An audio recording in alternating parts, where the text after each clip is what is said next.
what I founded is something called Cinesomatics. I use video to film people's movements.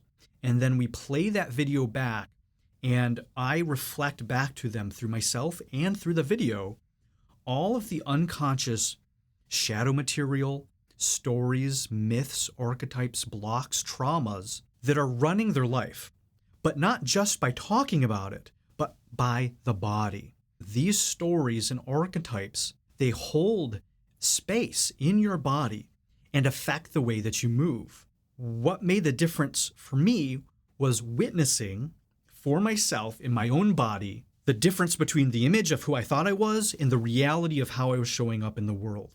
That's how I discovered that dissonance. The mind and emotions, super important. But if the body has a different somatic definition of making money, of giving, receiving, being kind, generosity, wealth, abundance, then what's up here, you're going to get very confusing results in your life.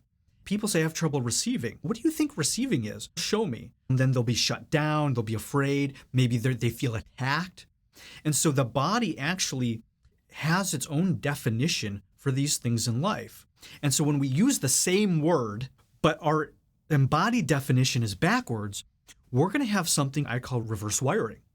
The nervous system, the internal definition system between the somatic self and then this mental self, if they're reversed, it's literally going to be reversed results in your life. The more you try to do good, the worse things get.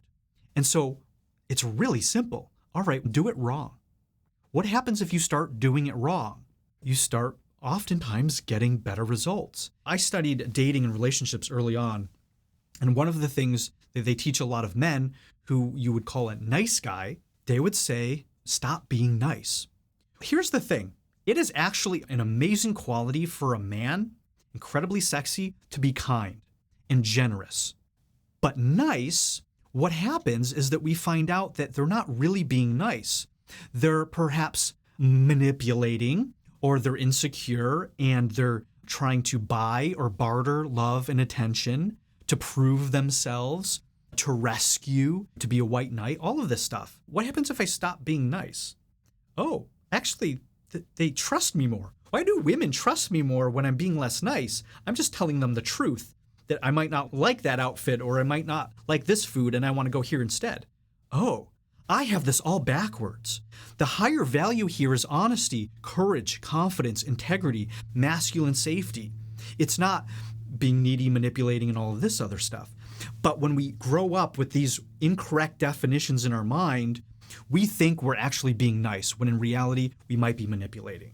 This is an intro to that concept of that reverse wiring and how the body's definitions, when they vary, can create a lot of confusion and suffering.